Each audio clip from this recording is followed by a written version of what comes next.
Yes, I'm back in this thing. Except the only person you have today is actually me. What's up? For the first time ever, YouTube Live. We are on point. You will see that I have some amazing ladies in the background. They are helping me, but it's not because they are in the background, because they are in the background, but they are in the background making sure that everything in the forefront works. So everything that you see, the newsletter, everything that you see in terms of the YouTube channel, everything that you see, Facebook page, all that good stuff, all of that is because I have some amazing ladies working behind the scenes. Hey, what's up, cuz? I see you, Johnny. If I can give y'all a shout out, I will be sure to do that. Remember, you're watching the behind the scenes, okay? So this is not necessarily the cleanest version. If you want to hear the show live, then be sure to follow us on many platforms. That also includes Apple Podcasts. It also includes SoundCloud, because we ain't left. That was our first platform before these other platforms got into the business. All right. So be sure to follow us, and also hit us up on all of our social media accounts as well. And that's Late Night Hype, and that's Night with a K. All right, y'all, let's get this thing started. In 5, 4, 3, 2, 1. What is up, Hype Squad? It's Patricia Hartley, and it's time for your Late Night Hype on this Tuesday, October the 29th, 2019, and we broadcast live, baby, from the OSI Black and Gold studio here in Orlando, Florida, and this is your Late Night lineup. Up first, we have an out-of-state student who decides, do they want to go to UCF? Or if UCF is the place for them. Plus, we weigh in on Kirk Franklin's bold and blessed move, plus the NCAA's game-changing rules, and Kevin Hart's recovery status, plus a little bit more. We then wrap it up with our late night hype updates and empowerment quote of the day. Now, please remember that while late night hype focuses on higher education, we are in no way affiliated with any college or university, but here at Late Night Hype, we do encourage all of our listeners to reach higher. And guess what, Hype Squad? We want you to weigh in, all right? Just use our hashtag name, Late Night Hype, and that's Night with a K, or follow us on SoundCloud for immediate notifications. Now, while we don't have a guest here tonight, I do still have a Hype Squad Chronicles. So you know what time it is. It's Hype Squad Chronicles. That's our advice column where we take a question, concern, or topic submitted by the Hype Squad and we discuss it here on the show. Today's topic was submitted from a current high school student looking to move away from home to attend college out of state. Now, I've been an out-of-state student before, so I definitely know what it's like. Now, this is what the student asked. It says, I'm a high school senior and I want to go to UCF. It has been the #1 school on my list for as long as I can remember. My grades are more than good enough to get in, but I am concerned about leaving my parents who live in another state outside of Florida. While I've never given my parents any trouble, I've always had good grades, is what they say. How can I assure my parents that going to an out-of-state school is the best thing for me? Now, I will admit to this student that I definitely was an out-of-state student myself, and I can tell you that it can definitely be lonely if you are out of state and you're not close to home to anybody. This recently happened where I knew someone who worked at a different institution, and they brought their child actually to UCF to get a tour of the university. And the student loved the campus and did and still does want to come to UCF. So this is more than a couple of students who make this decision. But when I decided to go to graduate school, I actually moved to Florida, where I did have a friend who was also going to school there, but I have family. So even if you have friends there, just kind of know that just like if you are 3 or 4 hours away from home, you still will probably experience a little bit of sickness being away from them. The fact that you've been responsible, though, in the past, I feel like the fact that you have a great track record, that definitely speaks volumes. So you haven't given your parents any trouble. So I believe they definitely will support it. And also connect with some orgs, I'd say maybe before coming to UCF. So maybe if your major is, say, for example, engineering, you can look up many of the student orgs here on campus, maybe the National Society of Black Engineers, maybe SWE might be an organization that you're a part of or want to be a member of, and that's the Society of Women Engineers. But just kind of look for some of those organizations that may be in line with your major. Also, the good thing about, social media and online now is that you really can connect with people and you don't have to be around them like you used to have to be back in the day. Like you really can friend students on Facebook who are UCF students already.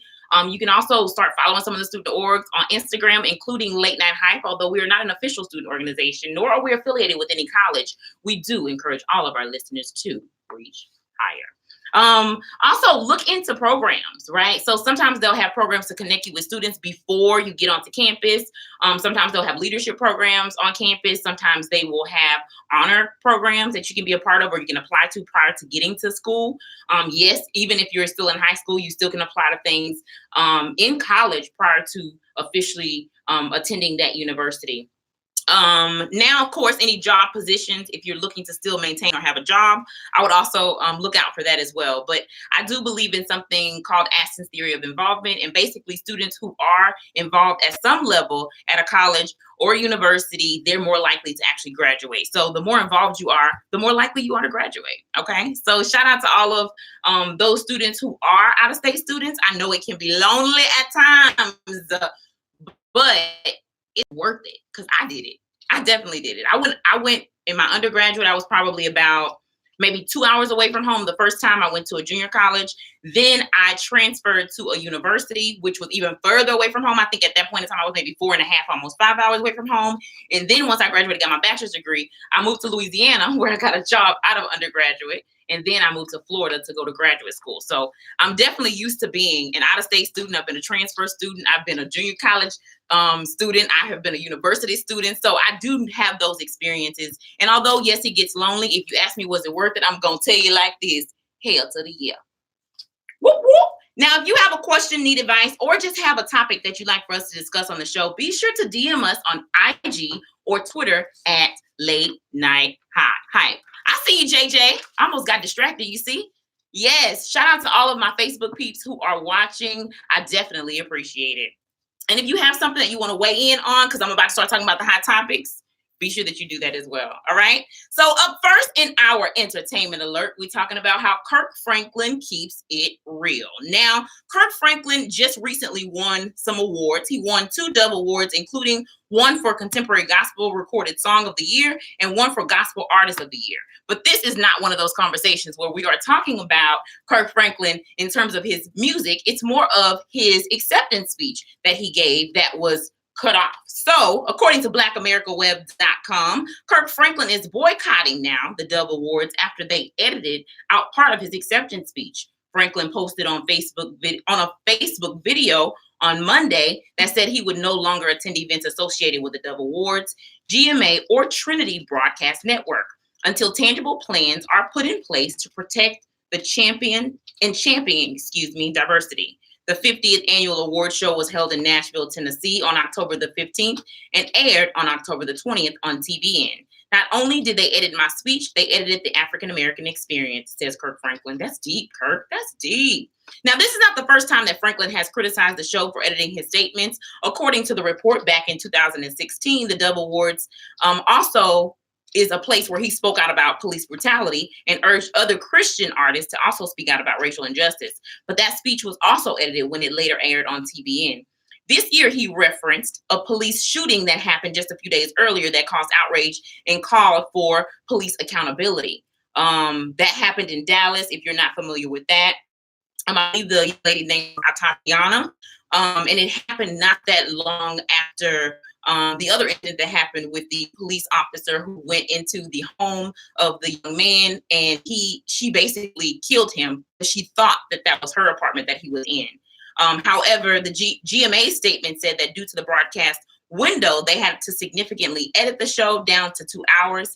We accept the responsibility of our error, the statement said, and although completely unintentional, it caused great harm and deeply wounded many in the African American and gospel community.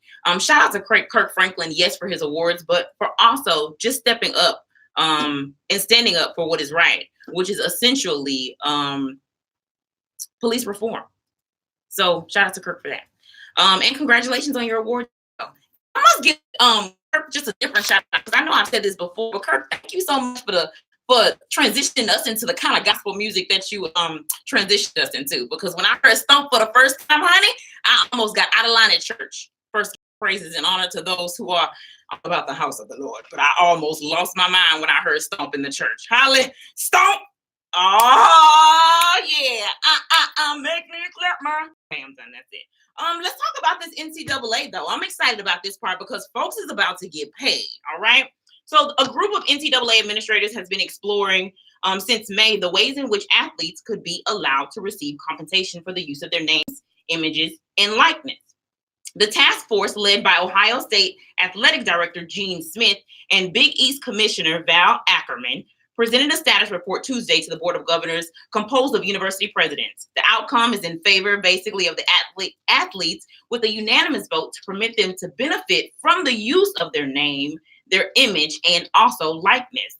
That first off, that reminds me of a Bible verse. I know that's y'all better be glad I don't remember these verses, but made in his own image and likeness, like that's somewhere in the Bible there.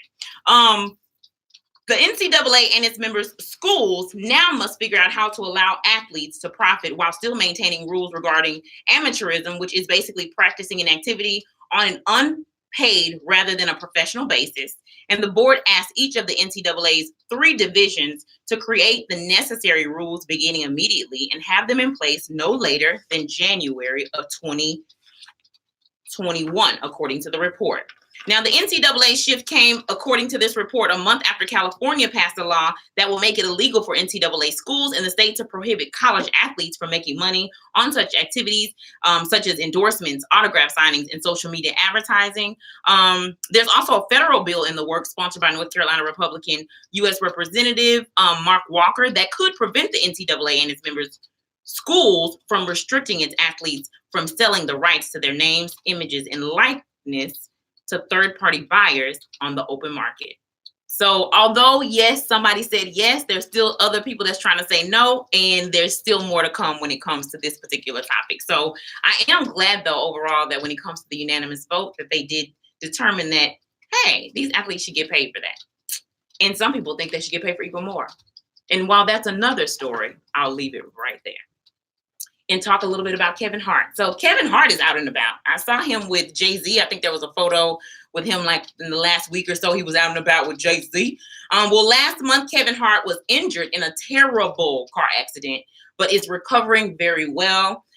Sources close to the comedian tell TMZ that Kevin does not intend to sue the driver, whose name is Jared Black, whom the CHP determined caused the crash by driving recklessly. In fact, TMZ reports that Kevin's not even going to file a claim with Jared's insurance company to cover his medical bills and the cost of the 1970 Plymouth Barracuda. Anything that sounds like a Barracuda, it sounds dangerous. Barracuda. But I hate that this happened to Kevin, but the car was totaled in just one single crash. I saw the photo of the car. It definitely looked terrible. So Kevin, the fact that you and the individuals who were involved walked away from that, that's a blessing within itself. The TMZ report goes on to say that Kevin is fond of Jerry Black, which also happens to be the fiance of Rebecca, Aniko's personal trainer. Kevin will reportedly use his personal health insurance to cover medical costs. TMZ goes on to add that the driver, Jared Black, I think they was just being messy right here. Jared Black has lawyered up and could file, I guess, a suit against Kevin for not having the proper safety harness in the car. But if he does sue, then there's a problem because no one in the car was even wearing their safety belt, according to this report. So y'all didn't have y'all seatbelt on in this Barracuda. Anytime you're in a Barracuda, make sure you put your seatbelt on, okay? Seatbelts, they save lives. If he does sue, though, and this is Jared, then there's I said that already. So even if there were harnesses, it wouldn't have done anyone any good if no one got in. The wild card is that there's a long way to go before the statute of limitation runs out. So Kevin has plenty of time to change his mind if he is so inclined. What I am happy about, though, Kevin, is the fact that you are better. So get better. Come back in 2020 with a new vision. Okay? Can't wait to see you. And speaking of a vision, 2019. There's called a World Series. Do y'all know about that? I just want to say it's a baseball World Series. And okay, so there's more than one helper in here with me, and she's doing this just because. Why do we call baseball World Series a World Series if the whole world is not included in the baseball game? I don't know, but they do the same thing for like Little League Baseball too. They'll be like, hey, it's a World Series, and literally it'll be like Duval County playing. It'll be like Miami-Dade County playing. It'll be like, Escambia County playing. And you're like, well, that's just Florida. That's not a whole World Series, right? But that's how baseball do. They take over the world like that, even if it's just the American world. All right. So shout out to the Astros, because that's the only reason why I brought this up. Shout out to the Houston Astros. Today is the day that we find out if the Astros is going to win the World Series. Special shout out to the Houston Astros. Did I say that already? Special shout out to Houston. Newsweek reports that you can catch the series tonight on Fox or live stream. It's going to be available via Fox's digital platforms and via the Fox Sports Go app, as well as Fubo TV. Houston took a 2-1 lead in the second inning as Jordan Perez hit his first postseason home run for Carlos Correa. I like saying that. And George Springer also homered in the 4th and 9th inning, respectively. According to Bet Online, the Astros are 1.5 run favorite and are 6-5 to cover the spread, while the Nationals are 81-50 underdogs going into Game 6. So the Astros is playing the Nationals. Just to let you know, in case you were confused, I'm going for the Astros, whether I watch the game or not. Bam. But you can ask me about it the next time we meet. All right. The over-under line in terms of total runs scored is set at 7.5. Break a leg, Astros. That's what we say in theater. Now for the top box office blockbusters, according to Box Office Mojo. And this is, I'm going to start with number 5. Countdown came in and also made $8 million. Zombieland Double Tap came in at $11 million. The Addams Family came in at $12 million. Joker, $19 million. And Maleficent, Mistress of Evil, came in at $19 million. I believe that was it's only their second weekend and they're still at number 1. So shout out to Angelina Jolie. And so that wraps up, y'all, our entertainment news for the day. But before I let you go, I want to remind you that we're going to be road tripping this upcoming weekend, and you can road trip with us as we experience and participate in Stump Fest 2019. It's a weekend filled with fun, entertainment, and networking. The mission of Stump Fest is to immerse the Gulf Coast in contemporary African-American art, dancing, and stepping, blended with a mix of spoken word, live music, and visual artistry, while showcasing the influence this rich culture has on Black Greek letter organizations. For more information about this impactful event, visit stumpfest850.com. And if you ain't got your tickets, go get them. Shout out to Pensacola. I will be in your city starting on this upcoming Friday, and I cannot wait to see you there. While I'm going to be moderating a panel on that Saturday from 4 to 6 p.m., I still am going to be at many of the events the entire weekend, so I'm definitely looking forward to not only that, but also seeing some very friendly and familiar faces. Pensacola, it's been a minute, so I'm coming to party. On November the 9th, we will be doing more of a service event. We will be doing the UCF Hart Walk. It's going to take place in Orlando, Florida, on the UCF campus on Memory Mall. The walk will begin at 7:30 a.m. And for more information, visit www.hart.org.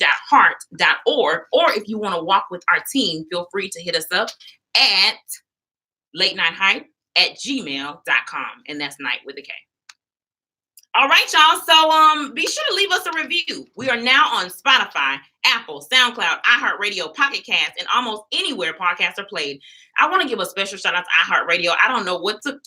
Thank you for accepting me. I don't know. Thank you. It took some time, but I appreciate the process because I'm stronger because of that process. But iHeartRadio don't play. So if you want to be approved or you want your podcast to be approved for iHeartRadio, you got to go through some things. But once you get on it, honey, it is so rewarding. It's so rewarding. We've definitely seen, and probably some of our traffic now come from iHeartRadio, but most of it comes from Apple Podcasts and Spotify. So most of our people are listening on those two platforms. So we appreciate it. And be sure to leave us a review on whatever platform it is that you listen to us on. You can also email us at latenighthype@gmail.com if you'd like for us to shout out your office or organization's upcoming events. And now, I think it's time to head out, y'all. So thank y'all so much for tuning in. But I'm going to leave you with this quote of the day. Each time a woman stands up for herself without knowing it, possibly without claiming it, she stands up for all women. And that's from one of my favorites, Maya Angelou. Now, remember, you can catch us every other Tuesday on SoundCloud at 10 p.m. And thank you so much for your continuous support since our March 2016 debut.